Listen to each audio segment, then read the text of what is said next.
If someday you should see Thomas the Tank Engine puffing happily along the line, he may be on his way to a village nestled deep in the heart of the island of Sodor.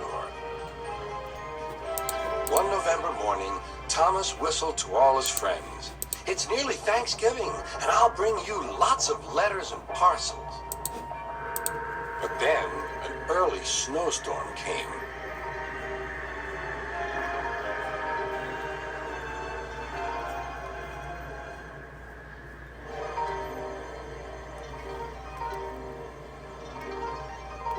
The island was covered with thick snow. The engines found work difficult. Some had to help clear snow from the track, and workmen hacked away at the frozen banks of ice. Thomas and Percy were collecting important mail for Thanksgiving. "Driver says there's lots of mail for the village," said Thomas. "I'll need an extra car for it all." Percy was feeling left out. "It's not fair. You're not leaving any mail for me." But Percy's chance had come. "There's been a change of plan," said Thomas's driver. "Sir Topham Hatt needs us at the big station. Percy, you are to take Thomas's train to the village."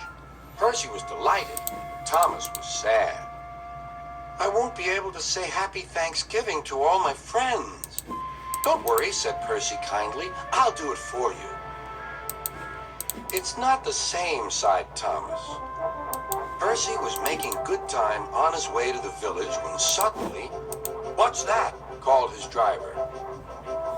There ahead was a fogman by the line. He was holding a red light. "The village is cut off by the snow," he shouted. "We need snowplows, workmen, and a helicopter. Leave your cars on the sidings and go back quickly." Percy was soon steaming to Harold's airfield. "Beep, beep," whistled Percy. "Wake up, lazy wings. The mountain villagers need your help. They're stranded." "Whiz-oh," replied Harold. "I like an emergency to keep me warm." And he buzzed away. "Now," sighed Percy, "what's next?" Suddenly there was Thomas with Terrence the tractor and a works train. "Come on, Percy," whistled Thomas. "Follow me." The two engines battled their way through the snow. At last they reached the village. Harold was already there, busily dropping food for Thanksgiving dinner to the people below. Terrence quickly got to work. "Lovely stuff," he said as he pushed the snow aside. "Well done, Percy! Well done, Thomas!" cheered the villagers. "Percy, I've just remembered, your mail train is still back at the siding, isn't it?" Percy hurried back to fetch it. Just then, Toby arrived with Henrietta. "We've brought lots of hot drinks and food for the villagers," he whistled. That night, all the engines had gone back to the sheds, except Toby. The villagers had made a plan to thank the engines.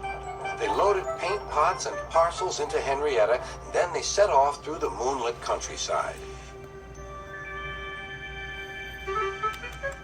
All the engines were fast asleep in the sheds as Toby ran silently into the yard.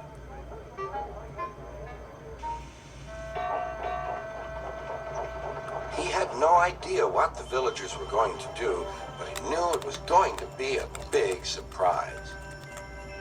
When the engines woke the next morning, they could not believe their eyes. The sheds had been repainted and decorated.